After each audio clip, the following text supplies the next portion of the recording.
Welcome to Winging It with Wingo with your host, Derek Wingo. Things look a little bit different. Down in Fort Lauderdale, Florida, home of some of the best athletes in the entire world. Wanted to be able to keep this alive by bringing you behind the scenes access and what it's like for me training for the NFL draft and bringing on some pretty cool guests to talk about their past and their successes. Let's get it. Welcome to Winging It with Wingo with your host, Derek Wingo. Got my special guest today here. I'll let you introduce yourself. Hey guys, Jordan Battle from the Cincinnati Bengals. We're number 27. I'm a local resident. I'm from Fort Lauderdale. Went to St. Thomas and played with this fine guy right here. So it's good to be with him again. All right, so we'll kind of get right into it. Obviously, you played at St. Thomas together, went to Alabama on the NFL. I got to ask you about, being at Alabama, being a national championship. Obviously, that was a COVID year, kind of hectic all over the place. But you're still a national championship. I looked it up. You did get ejected in that game. But what is it like to call yourself a national champion? Yeah, that year was fun, man. It was a year of leadership. We had great leaders: Devontae Smith, Landon Dickerson, Najee Harris. Mac Jones. We had a lot of great guys on that team. And it was all about making a commitment to, all be together, be responsible during the time we had off because obviously it was COVID. And we know everybody took coronavirus serious. If you got the virus, you couldn't come around the team. Getting tested 3 times a week. So we all made a commitment, like when we got off time, like we all going to stay here. Like we're going to stay here. We're going to just stay in Tuscaloosa. And then if we so happen to get in Tuscaloosa where we're supposed to be, then so be it. But it was just all about a commitment, and I feel like we had a great team that year. Obviously, we went 15-0. Yeah, we didn't lose a game that year, and then you got ejected. Then I got ejected. It was I always remember that play because it was so crazy. I was like, wow, and it was in the red zone. I think it's like the beginning of the second quarter, and the tight end caught like a little slant route. Coming down. I'm coming down like, oh, yeah. That's a national championship. Gotta hit him. Bomb, ball fly up.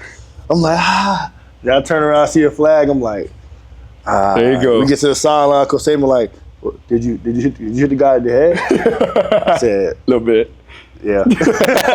So, I got to ask you, obviously, being coached by Nick Saban, at Alabama, all the guys you just listed, playing with guys like Bryce Young, all those amazing, one of the best college athletes, and then Nick Saban, the all-time greatest, college football coach. What was that like, just having him on a day-to-day basis? Yeah, it was fun for the DBs, for me as well. He's a defensive coach. Defensive guy.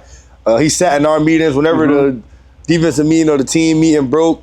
He always stayed with the DBs. We were always in the defense. Well, obviously in the main room of the building because we had Coach Saban. So we'll sit right there. He'll go through the film with us.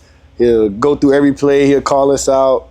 I still remember like not my first year, but the next year, the following year, the COVID year, we won a national championship. Like the first meeting we ever had, he walks in the DB room like after everybody broke out. He walks in the DB room. He's like, this is out of nowhere too. Like it's like the first day. Like we haven't touched the field or anything. He walked in. He's like, we don't have any freaking leaders in this room. Who's going to be the guy to step up this year?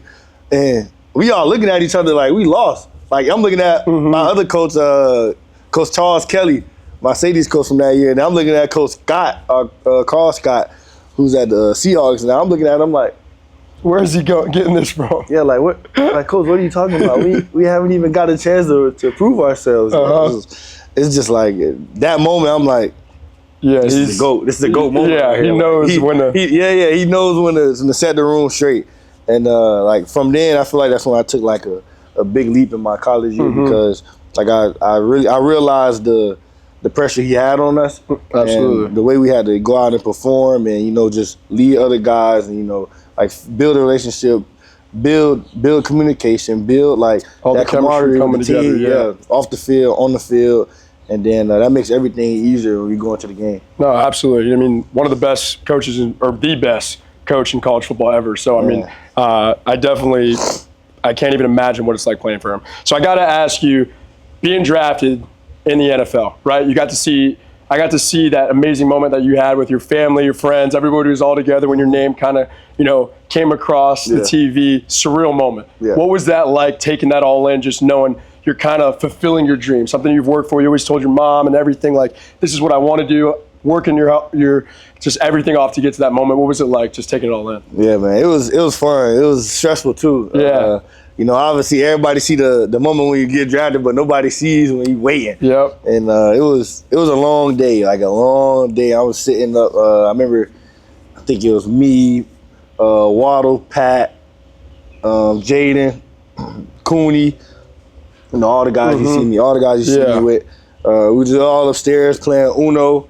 And then I remember I actually had Uno when the call came in. I had Uno, and then like I hear my phone ringing, buzzing, and obviously I had the vibrator. Obviously I had the vibrator on, so I pick up the phone, and then you see all of them like just stop playing the game. The Uno card. They throw their cards.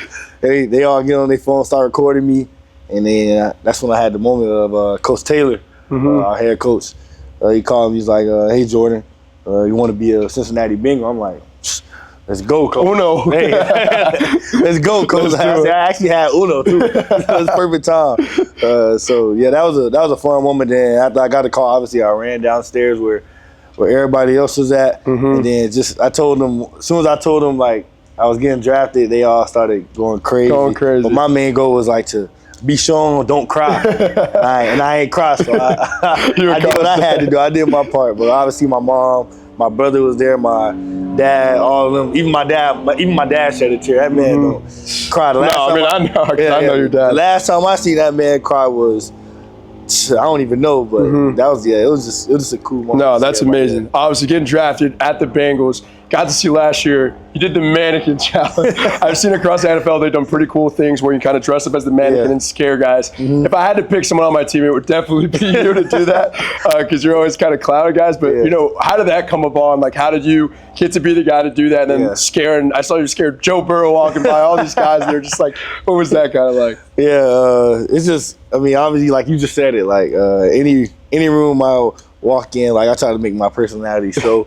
So like I try to be funny, try to be like the guy that has the positive energy around the room. Like even when things not going right, like even when we have the seasons that we have and we're not making the playoffs. Past 2 years, I just try to be the energy for the team. Like whatever I could do to, you know, put my 100% foot forward. You know, whether I could come in a meeting, you know, say something that'll change the whole trajectory of the room for the day. You know, have everybody, you know, ready and prepared for the day. Whatever I can do, I'll do it. Whether that's, you know, special teams where everything happens in the NFL, everything starts in the NFL.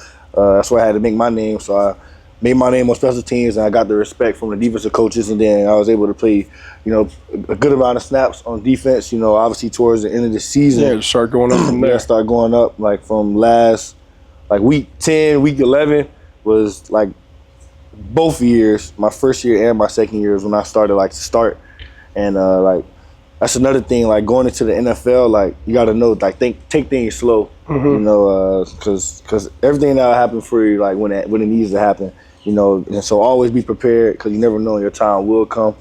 But being prepared. It was cool. All right, so getting a little bit more to the Bengals, right? You talked about, you know, you stepping up to the pedestal, right? Being a younger guy, you know, in that room. You have guys like Joe Burrow, you have guys like Jamar Chase. What is it like for you to kind of just, you know, be that leader, you know, knowing that you have that respect and then be able to go out there on Sundays or Mondays and get it done? Yeah, man, it's cool because I always tell like people who ask me, it's like, it's weird at first because obviously like you're a younger guy, you like 20 to 23, and then you sit around with a bunch of guys that's 28, you know, 29, with families 30. And kids. They families and kids. They got a different type of hunger. You know, they vets, they've been there before. So it's like, at first you got to sit down and have that conversation like with yourself, and then you could, you know, ask questions. Go to one of your coaches and ask like how can you approach like these type of guys. And that's something I had to do. And it's like, at first it started with like me, you know, speaking up in the DB room. You know, like, because our coach, we have a great corners coach, Coach Chuck, and he always, you know, gives guys the pedestal, gives guys like the opportunity to speak up, opportunity to go out. I mean, come up and speak. Whenever he's done speaking, he always gives one of us an opportunity to speak, and it started there. So that made it easy for me. At first, I'll say something in the DB room, and then like if I feel like it was a good word, then like I'll walk into the defense room and be like, hey coach, can I say something like real quick? Like obviously I see things aren't going well, you know, like what can we do to change it? So whatever I can do to be the change, you know, I do. And it always starts with, you know, asking questions and, you know, preparing yourself before you even step up and say something to the team. Yeah, absolutely. All right, so we'll get into a little bit more of the fun part, the 9 questions in 90 seconds. I'm just going to kind of shoot them at you, and then we'll go from there. All right, so your best Nick Saban moment of all your time in Alabama. I'm not going to It's got to be the one you said earlier. No, I'm not going to use that one. I'll say like it was one day in practice, we're going at it. It's me and the center. What was his name? All right, forget his name. Forget his name. It was me and the center, Chris. Mm-hmm. We had it was a play before. We were doing team run period, and I had repped the guy out. We can't tackle in practice, so I made the play, and then like he started talking, like started yapping, cause you know me, I'm gonna talk my shit. So, you know, next play.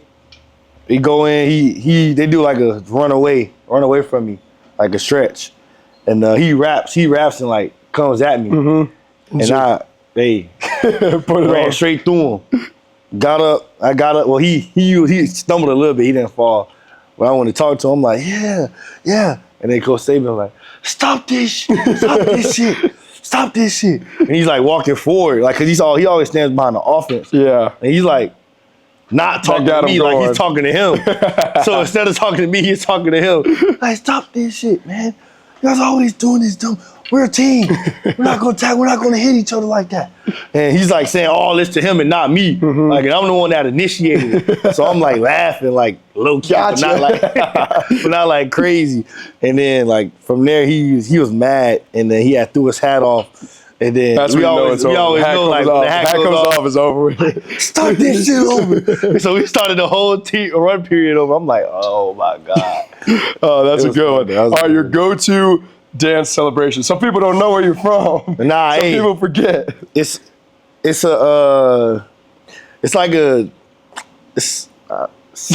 called this sissy walk. Okay, but it's not really. It's like a duck walk. It's like a duck walk. But like for the outside, it's the duck walk. The duck walk. All right. So in the NFL, who do you think is the hardest receiver that you've ever had to cover? I'll go besides our guys. Okay. Besides our guys, probably tight end wise, I'll say Isaiah Likely. Then receiver wise, I would go Justin Jefferson. Justin Jefferson. Obviously some of the greatest in the league. All right, favorite stadium that you've ever had the chance to play with, NFL or college? College, I'll go NFL first because that's easy. Chiefs. Chiefs was loud, super loud. Arrowhead. And then college, I'll say Florida. 2021, yeah, the 2021 game. Florida or A&M, my sophomore year. Okay. Yeah, my sophomore year. Gets pretty loud. All right, your first big purchase. After you get drafted, you get the signing bonus, or maybe you waited a little bit, a few weeks. What was your first big purchase that you did? I'll say I'll go to car. The car? Yeah. Get yourself a nice car to drive around. Yeah. And then who's your favorite all-time safety, whether or not they're in the league now or, you know, from the past? Easy. Ed Reed. Heat-seeking missile. Whatever you need him to do, he do it. All right, and then when you're not playing football, what is Jordan Battle doing? Your hobbies or something? Playing the game. I'll play video games. I like to hang with my homeboys. Fish. Gotta get you into golfing. I can hit the ball. I don't know where the ball gonna go, but I can hit the ball. I can hit the ball. That's where it starts. All right. We'll get into the drawing little aspect of it. I asked you a little bit before. Big Al, right? The elephant. You got to give it your best. I'll give you 30 seconds to just give your best Big Al, impersonation. Just kind of drawing him up. It's a little elephant. I would have to say my new favorite now would be Xavier's. Xavier's little hurricane man or bird or whatever he had. It was a stick figure bird. Elephant's kind of hard, though.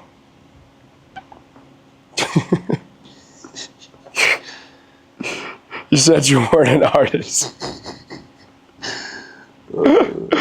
Oh gosh. Nah, keep it like that. I'm gonna start tagging them in these so they see it. All right, 5 seconds. Oh my god. All right, leave it like that. Let's see what you got. Let's go. Yes, Big Al. he's gonna be mad at you for that one. He's gonna be mad. Hey, he got the trunk. He got the all the tail. parts. Got 4 legs. You're right. You're right. You don't got It the works. Yeah. All right. Well, Jordan, I appreciate you for coming on, chopping a little bit about your experience in the NFL and in college at Alabama. I'm excited to see you for obviously your 3rd season now, and hopefully just getting better and better each year. Appreciate you, man. It was fun being here with my guy, Wingo. You know, I haven't seen him in a while. Still a handsome guy. Thank you, guys. That's it. Wingo out.